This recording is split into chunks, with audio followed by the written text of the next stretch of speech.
All right, let's dive right into this explainer. If you've set foot in a grocery store lately, you've absolutely felt that pinch at the checkout. Today, we're unpacking the hidden mechanics and the psychology behind supermarket economics. We're going to break down exactly how our food is changing and how retailers are protecting their bottom line, often right under our noses. It's a pretty painful reality, right? Food prices are nearly a third more expensive than they were just 2 years ago. But that sticker shock? It's really only half the story. The mystery we're unraveling today is whether that expensive grocery haul is actually delivering the same quality and quantity you're used to, or if you're secretly paying more for, well, a whole lot less. So here's our roadmap. We'll quickly cover the true cost of inflation, move into the sneaky world of skimpflation and secret additives, look at the immense power of household brands, uncover where supermarkets actually make their profits, and finally, we'll unpack the grand illusion behind your loyalty cards. Kicking things off with Section 1, the true cost of inflation. We hear the word inflation thrown around a lot as a blanket term, but it actually hits shoppers in vastly different ways. This brilliantly illustrates the disproportionate tax on budget shoppers. According to the consumer organization Which, over a 2-year tracking period, budget and value ranges saw an inflation rate of 23%. Meanwhile, premium ranges, they only went up by 10%.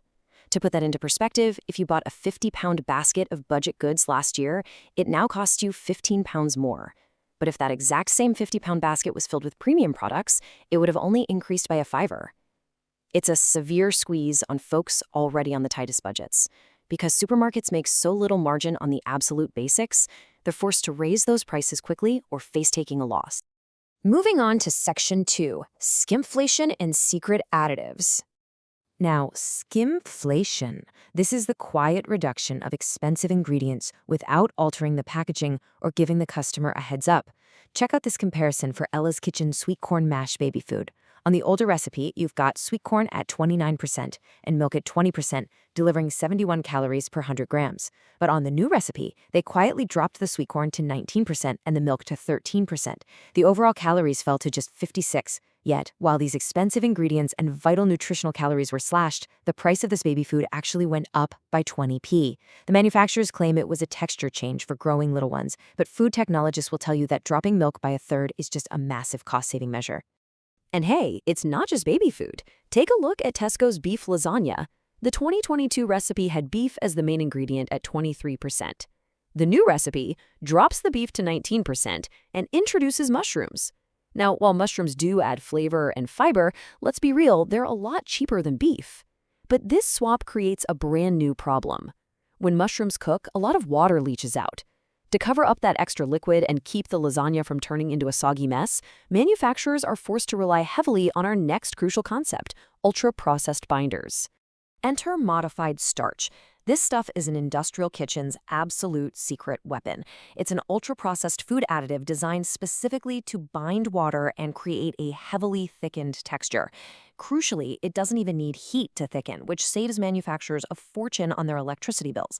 It is heavily promoted across the industry as a way to replace expensive ingredients like eggs, oil, or even real tomatoes, allowing for low-cost formulations while supposedly keeping an excellent mouthfeel. Professor Gleb Yakubov, a food physicist at Nottingham University, really hit the nail on the head with this quote: "It's thick, but it ain't food."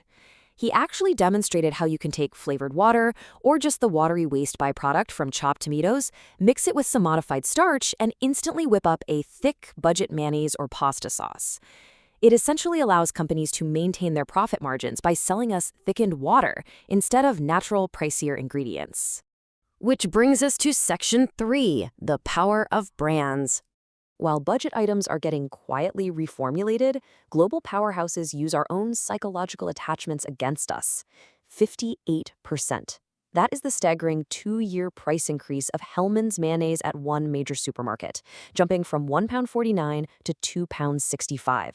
That vastly outpaced supermarket own brand mayonnaise, which only saw about a 51% increase on average. And get a load of this one, a 50% price hike for Heinz ketchup, shooting up from £2.80 to a whopping £4.25. Now, you really have to ask yourself, with cheaper, own-brand alternatives sitting right there on the shelf for a fraction of the price, why on earth do consumers tolerate this? Well, this brilliant quote from a dedicated shopper on a consumer panel pretty much explains it all. I would willingly go to £7, and I'm not joking. £7!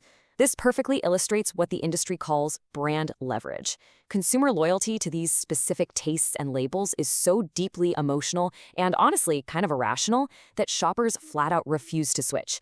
Because consumers will literally walk out and go to another store if a supermarket runs out of Heinz or Yorkshire tea, these global powerhouse brands hold the ultimate leverage.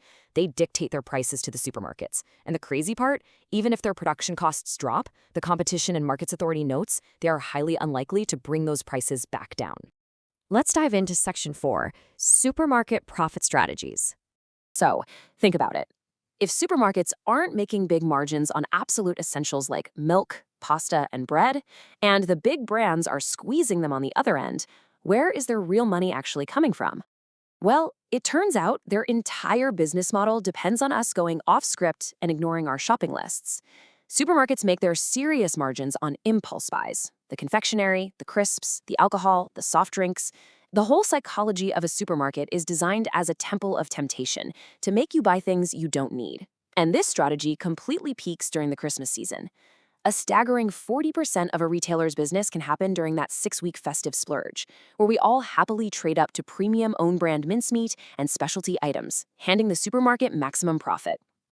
Finally, Section 5, the loyalty card illusion. Let's unpack the biggest twist of the whole shebang: the two-tier pricing system of supermarket loyalty cards. We see these brightly colored members-only price tags everywhere now, giving us the illusion of being in an exclusive discount club. But let's walk through the exact flow of money here because it's absolutely fascinating. You might think the supermarket is taking a hit to give you a deal. They aren't. Step 1, the supplier, the brand itself, pays for that discount, sometimes shelling out up to £50,000 just for the privilege of a prime promotional spot at the end of an aisle. Step 2, the supermarket offers you an exclusive discounted price. Step 3, in exchange for that discount, you swipe your card, handing over your incredibly valuable shopping data. And step 4, the supermarket then turns around and sells those highly targeted, nuanced data insights right back to the suppliers. And here's the kicker. Sometimes these exclusive deals aren't deals at all. Take this jar of coffee. The exclusive Sainsbury's Nectar card price is £6. But if you look around, the regular non-discounted price at Morrison's is £6, at Waitrose it's £6, and at Tesco the regular price is actually a penny cheaper at $5.99. The exclusive members-only discount is literally just the regular market price framed as a deal to act as bait to harvest your data and ensure you stay fiercely loyal to their specific store. So, as we wrap up this explainer, I want to leave you with a final thought. The next time you walk down the aisle, deviate from your list, or swipe that loyalty card for an exclusive discount, ask yourself, who is really paying the price here? The whole system is brilliantly designed to protect corporate bottom lines while giving you the illusion of savings. To outsmart it on your next grocery run, remember the golden rules. Be a Scrooge, stick strictly to your shopping list, and use price comparison apps like trolley.co.uk to see if that bright red discount tag is actually a deal or just a very clever illusion.